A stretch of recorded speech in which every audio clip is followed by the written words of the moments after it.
Hello everyone, Source Codex here, aka Jazz Fusion Guy, and I'd like to do a review on a little device that I picked up as an open box item off of eBay. And the whole reason that I bought this device is sometimes when I go in my garage to do some work, I want to have some music, but then I realize, oh man, I left my phone upstairs, and I just don't want to run back and get it, and I do want the music, and I don't want to listen to radio. So this is an MP3 player to play MP4s and various things like that. And it does have Bluetooth capability. Here's your Bluetooth here. There's your folder where you can select your music. It's got a voice recorder. You can look at videos, you can load pictures, it's got a calculator and whatnot. The size of this thing is really not big at all. We're talking 4 inches this way by about 2.5 inches this way. So I've got a Bose Bluetooth speaker here ready to go. And it does take a MicroSD card. I've got a 256 gigabyte card in here. And the actual amount of gigabytes you can put on a 256 is really 238. So I've got about 237 gigabytes of tunes in here. The real pain in the butt is loading all that up and getting it onto the card. It's just tricky. So let's look at some stuff here.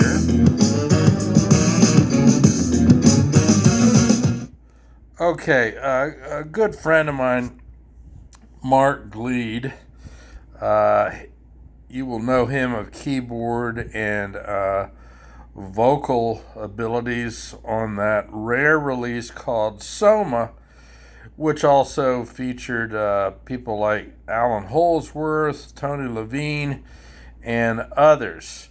So I picked this to sample and look at so we could get an idea of what things look like. Now the icon, the tags that you put on with your music, at least for this music here, they give you a generic tag. This record player, it doesn't really make much sense to me, and I'll look later to see if any other of my tagged music shows up in the screen properly. But for right now, let's get a listen to what this sounds like. This is some unreleased music featuring Alan Holdsworth.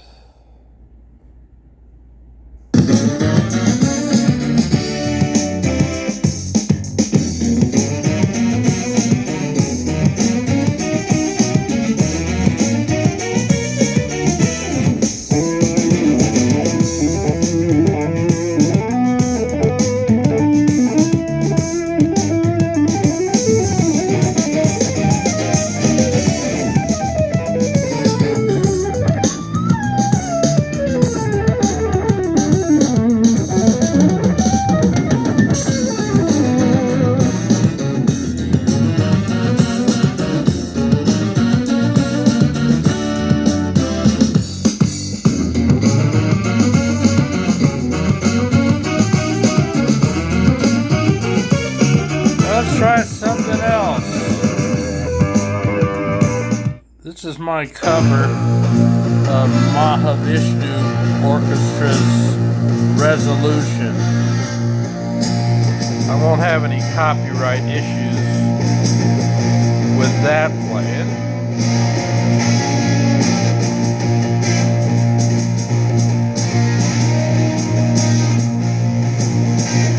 Plays pretty good, sounds pretty good to me.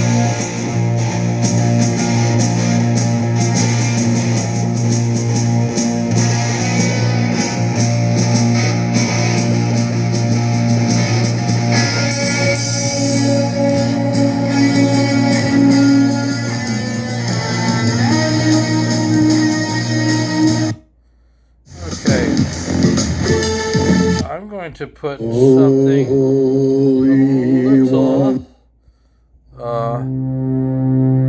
little quieter, you got your volume controls here on the side. You can go back and forth. Let's turn this down a little bit. I'm turning it down on the speaker itself. Okay, so the company that makes this thing is called Hi-Fi Player X20 dot dedicated video music player made in China. You've got your USB port here, and you have two 3.5 millimeter headphone ports, so you and your friend could listen to the same thing at the same time. It's got a built-in speaker here. Let's try that. Let me turn off this guy. Battery medium. All right. Let's go back into here. Turn this back on.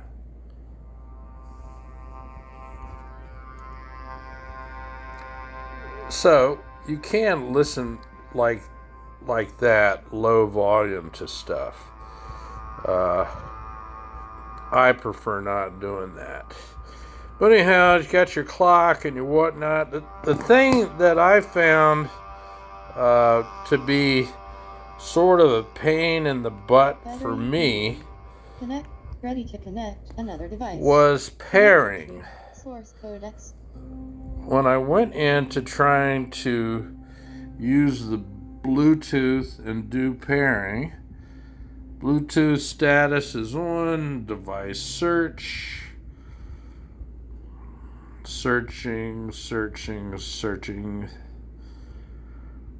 I honestly was about ready to send this back or get a refund from the guy that ready to connect another device. Source sold it to me. Disconnected.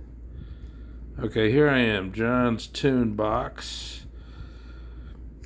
And we're waiting for the connection.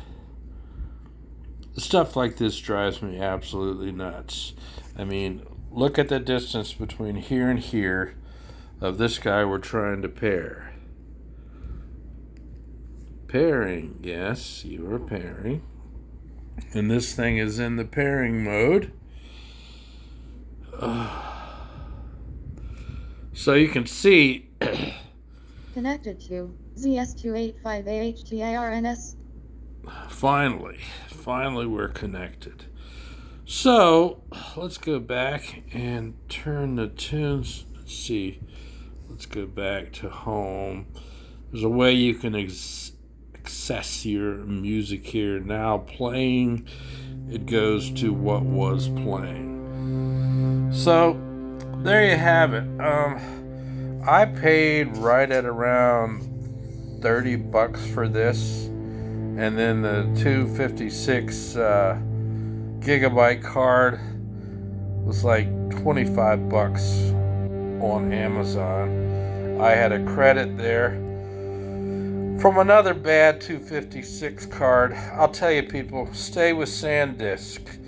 Do not use Lexar. Those are crap cards. Yeah, I had that Lexar card went belly up on me twice. I lost about 6 hours of work moving files to it.